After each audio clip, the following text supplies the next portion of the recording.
Budget અને બ્રોકરેજીસની વાત કરીએ તો બ્રોકરેજીસની અપેક્ષાઓ ઘણી વધારે છે આ બજેટમાં. જેફરીઝની સ્પેસિફિકલી વાત કરીએ તો મહારાષ્ટ્ર, બિહાર અને ઝારખંડના ઇલેક્શનના ચાલતા કદાચ આ બજેટ પોપ્યુલિસ્ટ રહે, જે બજારને પસંદ ના આવે. પણ ક્યાંક ને ક્યાંક જે આરબીઆઈનું ડિવિડન્ડ મળેલું છે તેના કારણે સરકાર પાસે 0.5% ફિસ્કલ ડેફિસિટની આસપાસનું લીવે જરૂર છે.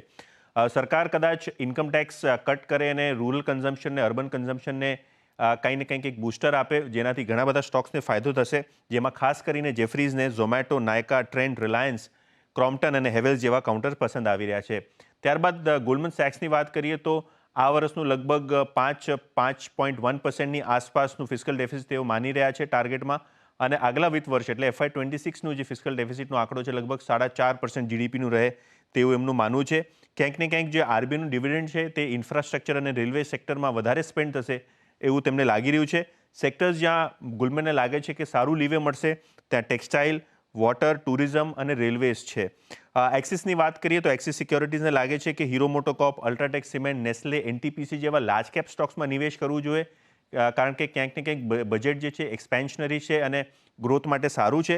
અને એમએનએમ, ભારત ઇલેક્ટ્રોનિક્સ જેવા કાઉન્ટરમાં બી તેઓ પોઝિટિવ છે.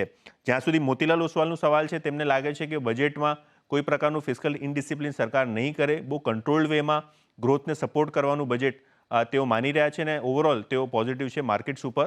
તો બ્રોકરેજીસનું માનવું એ છે કે ક્યાંક ને ક્યાંક સરકારને જે સ્પેશિયલ આરબીઆઈનું ડિવિડન્ડ મળેલું છે વધારે પડતું, તે ઓવરઓલ ગ્રોથને બૂસ્ટ કરવા માટે યુઝ કરાશે. અને ખાસ કરીને રૂરલ સેક્ટર અને રેલવે સેક્ટર, ઇન્ફ્રાસ્ટ્રક્ચર સેક્ટર ઉપર સરકારનું ખાસ ધ્યાન રહેશે. જી, તો